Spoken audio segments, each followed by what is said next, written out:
নাহমাদুহু ওয়া নুসাল্লি আলা রাসূলিহিল কারীম আম্মা বাদ। সম্মানিত দর্শক মণ্ডলী, আমার দেশ এবং প্রবাসের সর্বস্তরের আমার এই চ্যানেলের আন্ডারে যত দর্শক আছেন, যারা আমাকে ভালোবাসেন, মহব্বত করেন, আমার ভিডিওগুলি দেখেন, অবশ্যই আমি কোরআন ও হাদিসকে রিসার্চ করে কোরআন ও হাদিস থেকে দৈনন্দিনের অনেক দোয়া দরুদ মাসলা মাসাইল বিভিন্ন ভিডিও তৈরি করে আপনাদের সম্মুখে আপনাদের কাছে আমি প্রেরণ করি, যাতে করে আপনি বলে দেখেন, দেখার পর আমল করবেন।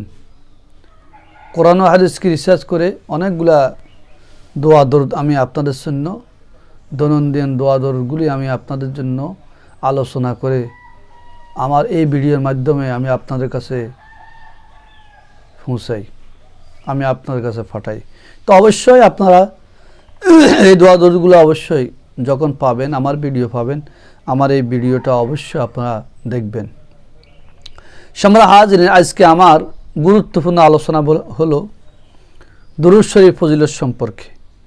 যেই দুরূদ শরীফ পাঠ করে ইমামে শাফি রহমতুল্লাহ আলাই জান্নাত পেয়েছেন, জান্নাতে গেছে, সেই দুরূদটি কোনটি ইনশাল্লাহ আলোচনা করলে আমরা জানতে পারব।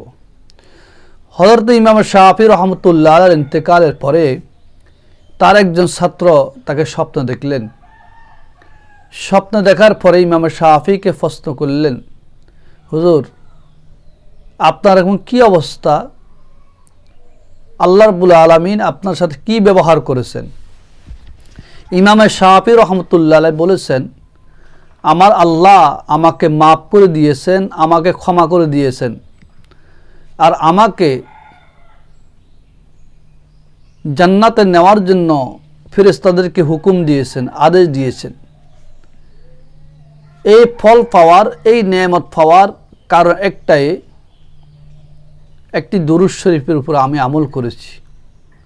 সেই দুরূদ শরীফটা কি? ইমাম শাফির ছাত্র প্রশ্ন করলেন, হুজুর, সেই দুরূদ শরীফ কি?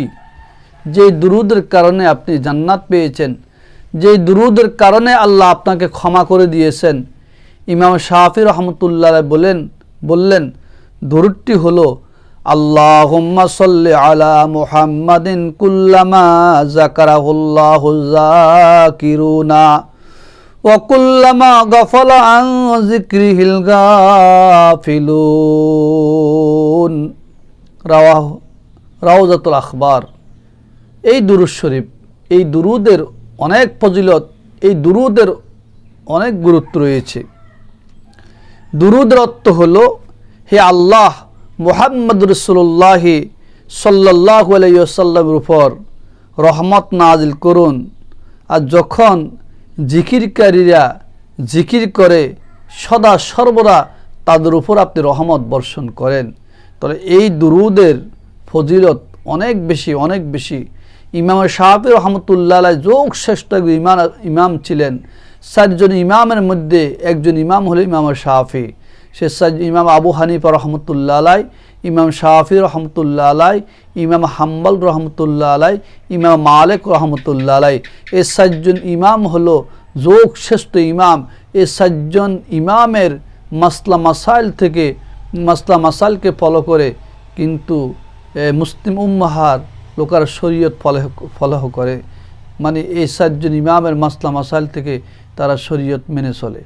তো অবশ্যই আল্লাহ রাব্বুল আলামিন যেন আমাদেরকে এই দুরূদের উপর আমল করে, অবশ্যই আমরা আমল করার জন্য চেষ্টা করব।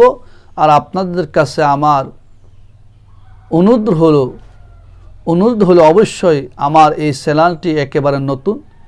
আমার এই চ্যানেলের যখন আমার চ্যানেলটা আপনাদের কাছে যাবে, আপনারা পাবেন, আমার আলোচনাটা সবার সাথে সাথে আমার চ্যানেলটিকে দিবেন, সাবস্ক্রাইব করে দিবেন। অবশ্যই যখন সাবস্ক্রাইব করবেন, আমার সমস্ত ভিডিওগুলা আপনারা পাবেন। আমার অধিক গুরুত্বপূর্ণ ভিডিও ইনশাআল্লাহ আমার এই চ্যানেলে থাকবে। দৈনন্দিনে অনেক আমল থাকবে, দৈনন্দিনের জন্য অনেক দোয়া দরুদ থাকবে, দৈনন্দিন আমল করার জন্য অনেক মাসলা মাসাইল বা অনেক দোয়া দরুদ আপনি অবশ্যই পাবেন। ওলামায়ে কেরাম তো জানেন, কিন্তু সাধারণ মানুষগুলো তো অনেকে জানেন না। তারপর অনেক ওলামায়ে কেরামও আমরা হয়তো অনেক সময় আমাদের খেয়াল থাকে না, কিন্তু আমরা যখন দেখব এক একটা দোয়া বা এক একটা ভিডিও থেকে অনেক কিছু আমরা অর্জন করতে পারবো। বিশেষ করে সাধারণ মানুষগুলোর প্রতি আমার এই আবেদন, সাধারণ মানুষগুলোর প্রতি আমার আবদার, অবশ্যই আপনারা আমার এই চ্যানেলটিকে